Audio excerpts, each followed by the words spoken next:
அதிகாரம் 25 வசனம் 1. ஆபிரகாம் கேத்தூராள் என்னும் பேர் கொண்ட ஒரு ஸ்திரீயையும் விவாகம் பண்ணியிருந்தான். வசனம் 2.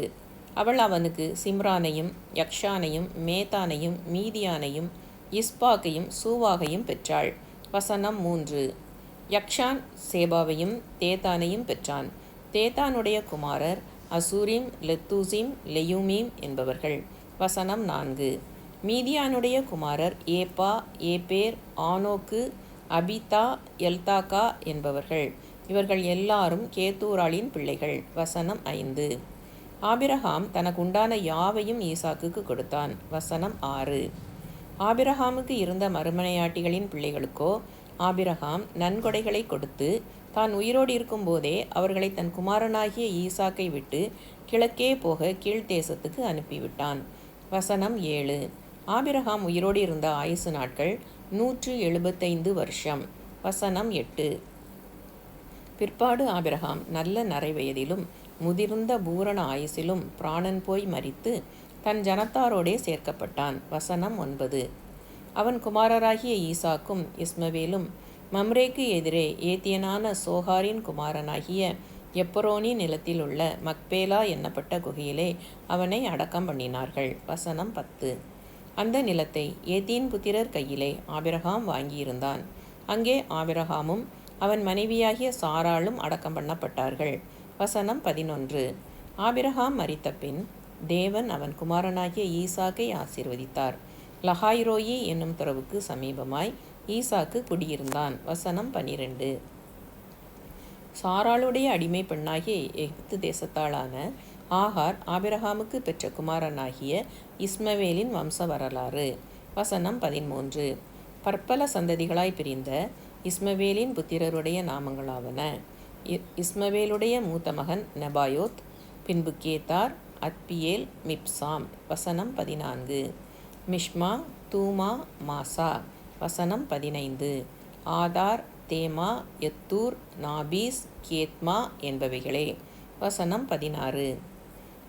தங்கள் கிராமங்களிலும் அரண்களிலும் குடியிருந்த தங்கள் ஜனத்தாருக்கு 12 பிரபுக்களாகிய இஸ்மவேலின் குமாரர்கள் இவர்களே. இவர்களுடைய நாமங்களும் இவைகளே. வசனம் 17. இஸ்மவேலின் வயது 137. பின்பு அவன் பிராணன் போய் மரித்து தன் ஜனத்தாரோடே சேர்க்கப்பட்டான். வசனம் 18. அவர்கள் ஆவிலா துவக்கி எகிப்துக்கு எதிராக அசிரியாவுக்கு போகிற வழியில் இருக்கும் சூர் மட்டும் வாசம் பண்ணினார்கள். இது அவன் சகோதரர் எல்லாருக்கும் முன்பாக அவன் குடியேறின பூமி. வசனம் 19. ஆபிரகாமின் குமாரனாகிய ஈசாக்குடைய வம்ச வரலாறு. ஆபிரகாம் ஈசாக்கை பெற்றான். வசனம் 20.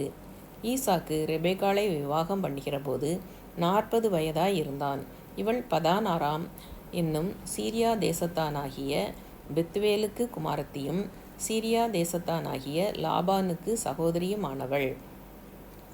வசனம் 21. மலடியாயிருந்த தன் மனைவிக்காக ஈசாக்கு கர்த்தரை நோக்கி வேண்டுதல் செய்தான். கர்த்தர் அவன் வேண்டுதலை கேட்டருளினார். அவன் மனைவி ரெபெக்காள் கற்பம் தரித்தாள். வசனம் 22. அவள் கற்பத்திலே பிள்ளைகள் ஒன்றோடொன்று மோதிக்கொண்டிருந்தன.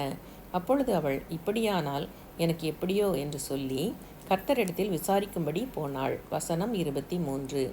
அதற்கு கர்த்தர், 2 ஜாதிகள் உன் கற்பத்தில் உண்டாயிருக்கிறது, 2 வித ஜனங்கள் உன் வயிற்றிலிருந்து பிரியும். அவர்களில் ஒரு ஜனத்தார் மற்ற ஜனத்தாரை பார்க்கிலும் பலத்திருப்பார்கள்.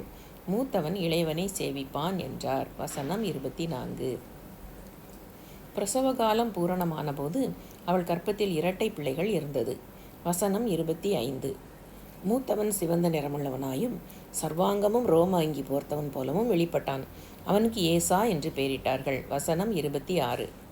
பின்பு அவன் சகோதரன் தன் கையினாலே ஏசாவின் குதிங்காலை பிடித்து கொண்டு வெளிப்பட்டான். அவனுக்கு யாக்கோபு என்று பெயரிட்டார்கள். இவர்களை அவள் பெற்றபோது ஈசாக்கு 60 வயதாய் இருந்தான். வசனம் 27. இந்த பிள்ளைகள் பெரியவர்களான போது ஏசா வேட்டையில் வல்லவனும் வனசஞ்சாரியுமாய் இருந்தான். யாக்கோபு குணசாலியும் கூடாரவாசியுமாய் இருந்தான். வசனம் 28. ஏசா வேட்டையாடி கொண்டு வருகிறது ஈசாக்கினுடைய வாய்க்கு ருசிகரமாய் இருந்ததினாலே ஏசாவின் மேல் பட்சமாய் இருந்தான். ரெபேக்காளோ யாக்கோபின் மேல் பட்சமாய் இருந்தாள். வசனம் 29. ஒரு நாள் ஏசா வெளியில் இருந்து களைத்து வந்தபோது யாக்கோபு கூழ் சமைத்து கொண்டிருந்தான். வசனம் 30. அப்பொழுது ஏசா யாக்கோபை நோக்கி, அந்த சிவப்பான குழியிலே நான் சாப்பிட கொஞ்சம் தா, இளைத்திருக்கிறேன் என்றான். இதனாலே அவனுக்கு ஏதோம் என்கிற பேர் உண்டாயிற்று. வசனம் 31. அப்பொழுது யாக்கோபு, உன் சேஷ்ட புத்திர பாகத்தை இன்று எனக்கு விற்று போடு என்றான். வசனம் 32. அதற்கு ஏசா, இதோ நான் சாகப் போகிறேனே, இந்த சேஷ்ட புத்திர பாகம் எனக்கு என்னத்திற்கு என்றான். வசனம் 33. அப்பொழுது யாக்கோபு, இன்று எனக்கு ஆணையிட்டு கொடு என்றான். அவன் யாக்கோபுக்கு ஆணையிட்டு தன் சேஷ்ட புத்திர பாகத்தை அவனுக்கு விற்று போட்டான். வசனம் 34. அப்பொழுது யாக்கோபு ஏசாவுக்கு அப்பத்தையும் பயற்றங்குளையும் கொடுத்தான். அவன் புசித்து குடித்து எழுந்திருந்து போய்விட்டான். இப்படி ஏசா தன் சேஷ்ட புத்திர பாகத்தை அலட்சியம் பண்ணினான்.